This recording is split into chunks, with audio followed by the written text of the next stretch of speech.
सर्व कलेक्टरना सूचना गेलेल्या आहे की मुख्यमंत्री महोदयांनी देखील स्वतः सगळ्यांशी बोललेत। आता मी या संभाजीनगरच्या कलेक्टरसोबत मी स्वतः बोललोय आणि आमच्या पालकमंत्र्यांनी देखील आज बैठक देखील घेतली आहे।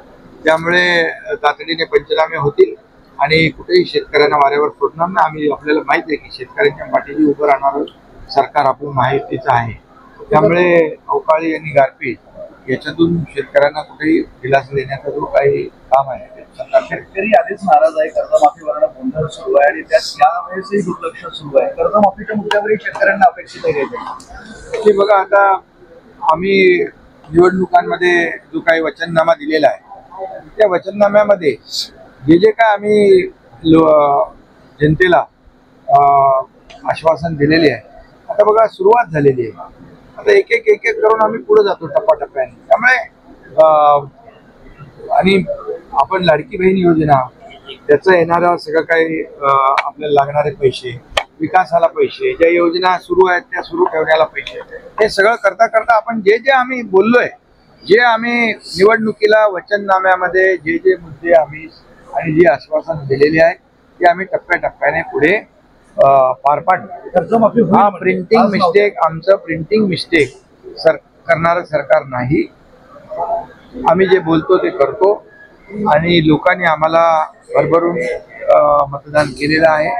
लँडस्लाईड मॅन्डेट मिळालेलं आहे। त्यामुळे आमची जबाबदारी आहे आणि आम्ही एक टीम म्हणून काम करतोय। त्यामुळे तुम्ही आता मी जेव्हा आश्वासन दिलं किंवा आम्ही तिघही जेव्हा बोलत होतो त्या निवडणुकीच्या पूर्वी, तेव्हा हेच सांगत होतो की जशी जशी सरकारची आर्थिक परिस्थिती मजबूत होत जाईल आणि शेवटी आपल्याला सगळ्या गोष्टी सगळं सांभाळायचं आहे। आज सरकार विकासाचे प्रकल्पही करायचे आहेत। आपल्या संजय गांधी निराधार बाळ, श्रावण बाळ योजना, अशा योजनाही गरिबांच्या सुरू ठेवायच्या आहे। लाडकी बहीण योजनाही आपण सुरू ठेवतोय। हे सगळं सुरू ठेवत असताना शेतकऱ्यांच्या पाठीशी देखील सरकार उभं राहणार आहे। बिलकुल यामध्ये आपल्याला एवढंच सांगतो मी की आमचं सरकार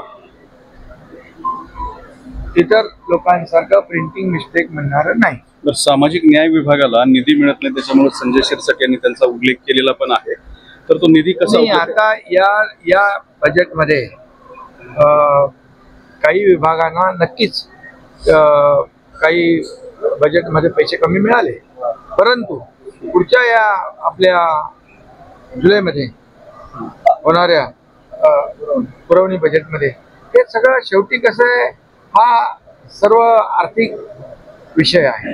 त्यामुळे सरकार म्हणून आम्ही सगळ्यांनी मिळून आमची कलेक्टिव्ह जबाबदारी आहे। कुठल्याही डिपार्टमेंटवर अन्याय करण्याचं कुठलीही भावना सरकारची नाही, भूमिका नाही।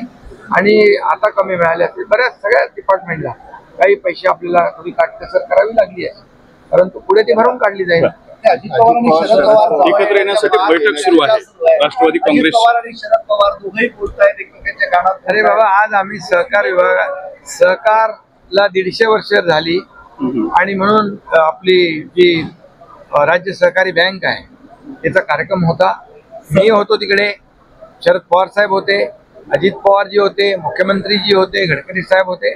त्यामुळे तो 150 वर्षाचा मोठा कार्यक्रम होता। त्या कार्यक्रमानिमित्त आम्ही सर्वजण एकत्र आलो होतो।